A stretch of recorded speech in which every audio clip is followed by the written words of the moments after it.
Hi, I'm Jessica, and lately, my life has been a bit of a roller coaster. Honestly, I never thought I'd be sharing all of this, but sometimes life throws surprises your way when you least expect it. I'm 31, and I work as a marketing executive. Up until recently, I thought I had everything pretty much under control. I married my college sweetheart, Noah, just over a year ago. We were on top of the world, and life seemed perfect. Not long after we got married, we found out I was pregnant. It was our little secret, and we were over the moon with happiness. I remember one evening when I just couldn't hold it in any longer. I turned to Noah and said, "Can you believe it? We're going to be parents." I could barely keep my excitement in check. Noah pulled me into a big hug, his eyes shining with joy. "I know, Jessica. It's amazing. But let's keep it quiet for now, at least until after the first trimester," he said gently, reminding me of the need to be cautious. I nodded, understanding, but keeping such a huge secret was harder than I'd imagined. The excitement was bubbling inside me, especially when we were around Noah's family. Oh, Noah's family. Let me give you a little picture of them. There's Lisa, my mother-in-law, who still believes her son needs constant care and mothering, even though he's an adult and married now. Then there's Terry, Noah's dad, who is about as involved in family matters as the armchair he sits in. And then there are Noah's siblings. His sister, Janet, looks at me like I somehow stole her most prized possession, and his brother, Brian, barely acknowledges my existence. Let's just say family gatherings are always an interesting experience. Take last Sunday's lunch, for example. We were all sitting down to eat when Lisa looked over at Noah and said, "Noah, honey, your shirt is wrinkled. Jessica, don't you know how to use an iron?" Her tone was sharp enough to cut through glass. I felt irritation rise in me, but I managed to keep my cool. "I'll make sure to double-check next time, Lisa," I replied, forcing a smile, even though my patience was running thin. Then Janet, always eager to jump in, added her 2 cents, smirking as she said, "Oh, Jessica, don't stress. Not everyone is cut out for homemaking." I could feel my blood pressure rise, but I refused to give her the satisfaction of reacting. I kept my smile steady, though I was definitely fuming on the inside. Later, when I finally got a moment to myself, I called my best friend, Olivia, to vent. "If Lisa makes one more comment about my housekeeping skills, I swear, I'm going to lose it," I said, pouring out my frustration. Olivia listened patiently, offering a mix of sympathy and laughter that helped me feel a little better. It's amazing what a good friend can do, even on the toughest days. So here I am, managing work, a new marriage, a big family, and now the news of a baby on the way. Life is definitely a whirlwind, but I'm learning to take it one day at a time, keeping my focus on the things that truly matter. I groaned into the phone as I told Olivia everything. She laughed on the other end, saying, "Girl, you married Noah, not his mother. You need to tell her to back off." I sighed, wishing it was that easy. "Noah hates conflict, and I don't want to start any family drama," I said. But honestly, sometimes it feels like I'm drowning in all their expectations. Olivia, always the practical one, said, "You've got to stand up for yourself, Jessica. Especially now, with a baby on the way." She was right, of course. But the thought of confronting Lisa and the rest of the family made my stomach turn. Or maybe it was just the morning sickness adding to my stress. Either way, I knew things couldn't go on like this forever. As the weeks went by, it became harder and harder to keep the pregnancy a secret. One night, as Noah and I lay in bed, he turned to me with a mix of excitement and nervousness in his eyes. "Jessica, I think it's time.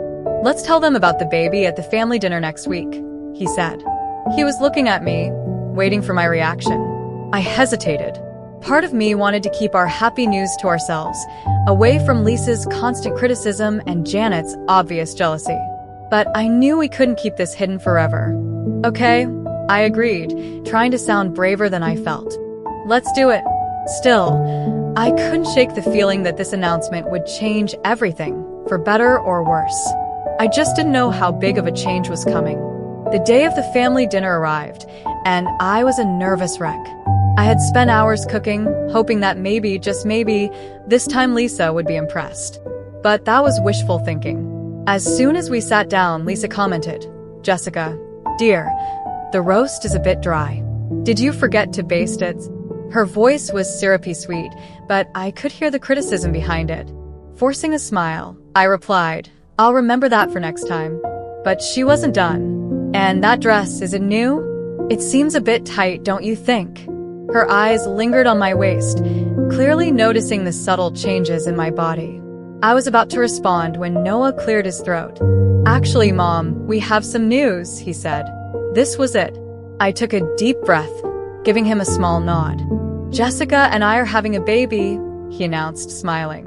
For a moment, the room fell silent. Then it erupted.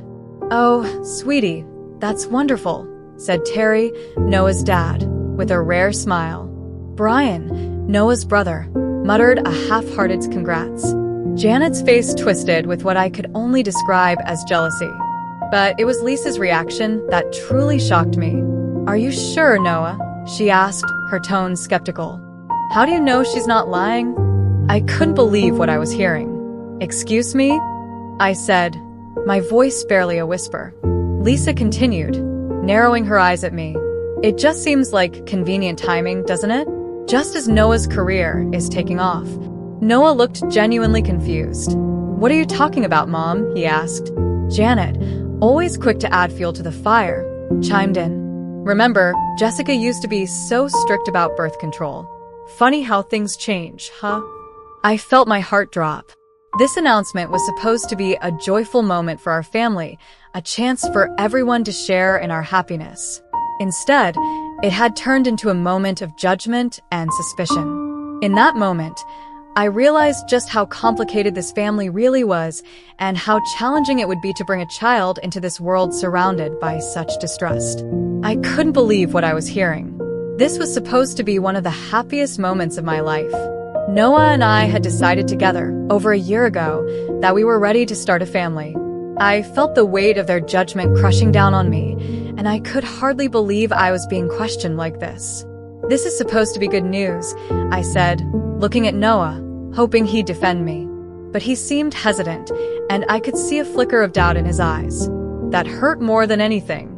Then Lisa, his mom, stood up, her chair scraping loudly against the floor. "If you're really pregnant, prove it," she said coldly. "Prove it," I echoed, my voice trembling with anger and disbelief.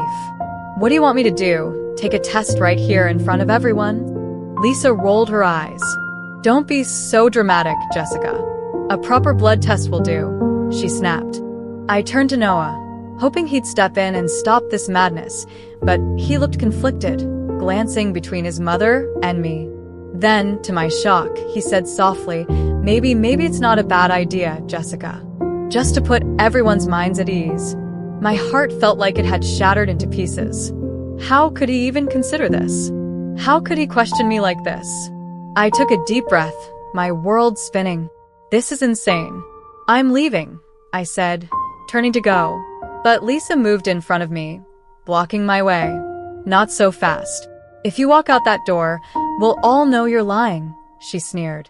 "Get out of my way, Lisa," I said firmly, trying to push past her. But then, everything happened so fast, and yet it felt like slow motion. Lisa suddenly shoved me, her hands pushing me backward. I stumbled, trying desperately to regain my balance. I saw Brian, Noah's brother, reaching out, trying to catch me, but it was too late. I fell backward, tumbling down the stairs. Everything went black. When I finally came to, I was lying on a stretcher in an ambulance, tears streaming down my face as the memories replayed in my mind. Lisa's harsh face, Janet's smug look, Noah's silence, and Brian's desperate attempt to grab my arm. My mind was spinning with one terrifying question. Would my baby be okay? The ambulance sped to the hospital, and soon, I was surrounded by doctors and nurses. Their voices were a blur as they moved around me, checking my vitals and asking questions. All I could focus on was my overwhelming fear for my baby. I blinked awake later to the steady beep of monitors. A doctor was standing beside my bed, smiling gently. Mrs. Thompson, you're awake. Good news, the baby is safe. You're both going to be okay, he said softly. A wave of relief washed over me, but it was quickly replaced by anger and hurt. How could this have happened? How could Noah's family doubt me? And worse, how could Noah himself have doubted me? I knew that things could never go back to the way they were. As I lay there, recovering, one thought filled my mind. I had to protect my baby, no matter what. And I wasn't sure if I could ever truly trust Noah or his family again. I remembered why I was there, lying in the hospital bed. Noah stood nearby, looking pale and unsure. Jessica, I'm so sorry. I don't know what happened, he began, but I cut him off, feeling anger rising inside me. What happened? I said, my voice shaking. Your mother pushed me down the stairs. That's what happened. Noah flinched, looking uncomfortable. Mom says it was an accident, he murmured. She was just trying to stop you from leaving. Before I could reply, Olivia burst into the room, full of energy and worry. Jessica, oh my God, are you okay? She asked, rushing to my side. Then she turned to Noah, her eyes fierce. And you, how could you let this happen? Noah stammered, trying to explain, but Olivia wasn't having it. Save it, she snapped, cutting him off, then turned back to me, her voice soft. I'm here now, Jessica. Whatever you need. When Noah finally left the room to take a break, I filled Olivia in on everything that had happened. Her expression grew angrier with each word I said. We're not letting them get away with this, she said firmly. Just then, we heard familiar voices out in the hallway. It was Lisa and Janet, talking just loud enough to catch bits of their conversation. We just need to convince Noah it was an accident, Lisa was saying. Jessica has always been clumsy anyway. She's probably faking this pregnancy. Olivia's eyes widened. Without a word, she pulled out her phone and began recording the conversation as their voices faded down the hall. I felt something harden inside me. I was done being pushed around.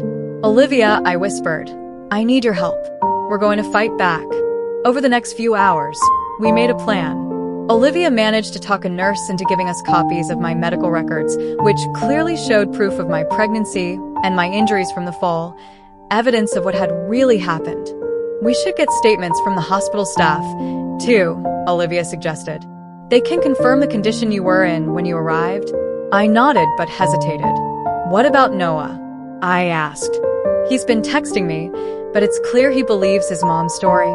Forward me the messages, Olivia said, her voice strong and determined. It's all evidence, Jessica. She got to work, gathering everything we needed. Then I made a call I never thought I'd have to make. Hello, is this the office of Diane Morgan? I need to speak with her about a domestic abuse case. A little while later, Olivia returned, looking pleased. Got it all, the medical records, staff statements, and that lovely recording of Lisa and Janet plotting, she said. I took a deep breath and looked at her. Olivia, I've made a decision. I'm leaving Noah. She looked at me gently. Are you sure? Yes. I have to for my baby's safety and for my own peace. Just then, Noah walked back into the room, looking nervous. Jessica, can we talk? Mom wants to come and apologize, he said, sounding hesitant. No, Noah, we can't talk, I replied firmly. And no, she can't come. I'm done. Noah looked shocked. What do you mean? I mean, I'm leaving, I said, feeling a wave of calm wash over me. I can't be part of this family anymore, Noah, I said, trying to keep my voice steady. It's not safe for me or our child. Noah's face was a mix of confusion and pain. But Jessica, we can work this out. Maybe it was all just a misunderstanding. Olivia, standing beside me with a firm expression, interrupted him. She said she's done, Noah. You need to respect that, she said, her tone unwavering. Noah looked stunned as he slowly left the room, the door closing softly behind him. I felt a mixture of sadness and relief wash over me. Leaving wouldn't be easy, and I knew the road ahead would be tough. But for the first time in days, I felt a small spark of hope. Turning to Olivia, I whispered, "What now?" She gave me a determined smile. "Now we get you somewhere safe, and then we make sure they face the consequences." Months passed, and I was now 6 months pregnant, living with Olivia in her cozy apartment. My baby bump was obvious, a constant reminder of why I was fighting so hard to stay strong and keep moving forward. One morning, as I was waddling around the apartment, Olivia handed me a glass of water. "Ready for court today?" she asked. I nodded, feeling both nervous and determined. As ready as I'll ever be. The courtroom was crowded, and I could see Noah and his family seated on the opposite side. Lisa looked smug, but I knew that expression wouldn't last long. Our lawyer, Diane, was fierce and prepared, ready to present the evidence we'd gathered. Diane began to go over everything carefully. She explained my medical records, presented statements from hospital staff, and then added, "Your Honor, I'd like to present audio evidence of the defendants plotting to cover up their actions." Lisa and Janet's faces turned pale as their voices played over the courtroom speakers. The audio captured Lisa talking about the accident and Janet supporting her. Noah looked shocked, as if he had been punched in the gut. Then the judge's voice rang out, addressing Lisa. "Mrs. Thompson, you pushed your daughter-in-law down a flight of stairs, endangering both her life and that of her unborn child. How do you plead?" Lisa, visibly shaken, stammered, "It was an accident. I didn't mean." The judge held up a hand. "Save it for your lawyer, Mrs. Thompson. You are facing charges of assault and endangering an unborn child." During a break, Noah approached me, looking worn and regretful. "Jessica, I had no idea," he said, his voice barely above a whisper. "I'm so sorry. Can we please talk?" For a moment, I felt a hint of pity, but then I remembered those painful days in the hospital, his doubt, his silence, his choice to believe his mother over me. I took a deep breath. "No, Noah, your apology means nothing. You chose them over me and our child. There's no coming back from that." His face crumpled, but I stayed strong. I had a future and a child to protect now. Later, as we waited for the judge's final decision, I held my breath. The judge's gavel struck, loud and final. In the matter of Thompson versus Thompson, this court rules in favor of the plaintiff, Mrs. Jessica Thompson. She is granted a divorce, full custody of the unborn child, and a settlement of $700,000 for emotional damages and medical expenses. I let out a long, relieved breath, feeling a weight lift from my shoulders. The fight was finally over. Now, I could look forward to a fresh start, free from the judgment and doubt of Noah's family. I had a future to rebuild, for myself and my baby, and I knew that this was only the beginning. I hadn't realized I was holding my breath until it was finally over. We had won. Now, 3 years later, I'm standing in my living room, blowing up balloons for my daughter Lily's 3rd birthday. She's my little warrior, born against all odds, now toddling around with the sweetest babbles and laughter. As I set up the decorations, Olivia walks in, arms loaded with presents. "Where's the birthday girl?" "Annie Olivia's got some goodies," she says with a big grin. Lily squeals with joy and hurries over to her, clapping her tiny hands in excitement. Watching Lily's delight, I can't help but think about how much has changed since those hard days. Today, I'm running my own small marketing business. I've turned my pain and past struggles into a mission to help others who have gone through hard times, too. Through my work, I help other survivors share their stories and find strength in speaking up. It's rewarding to know that my own journey can make a difference. Lisa, Noah's mother, is serving her sentence now. It turns out that pushing a pregnant woman down the stairs has real consequences in the eyes of the law. Justice was served, and I found my peace, moving forward without the fear and negativity she brought into my life. More friends arrive as the party fills the house with laughter, warmth, and love. These friends have become my family, the family I chose. Looking around at everyone here, I feel so grateful to have these people by my side. As the party winds down, I carry a sleepy Lily up to her room and gently tuck her into bed. I stroke her hair and whisper, "Happy birthday, my brave girl. The world is yours." In that quiet moment, I realize that the world is mine again, too. This life I have now is a fresh start, hard-earned and fiercely protected. I know that whatever challenges come next, Lily and I can handle them together. We've already been through so much and come out stronger. Before I go, I want to ask you something. If you had been in my shoes, would you have given Noah a second chance? Was I too harsh when I turned down his apology? Or was I right to protect myself and my daughter from future harm?